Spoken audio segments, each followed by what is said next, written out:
This is a quick guide on how to find education-related scholarly articles. Thanks for watching.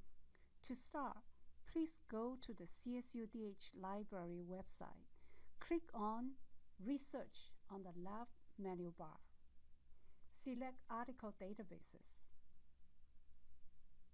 On the next screen, click on the All Subjects box. You'll see Education and Liberal Studies is listed as one of the subjects. Click on it.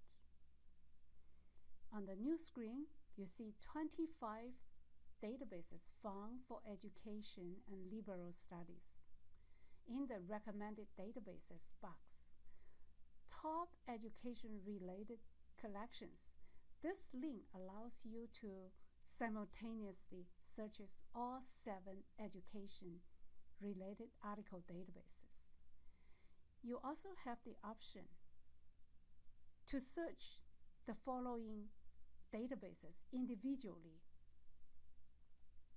If you have any question or if you are not sure, you can click on this link to start chatting with the librarian and ask for help.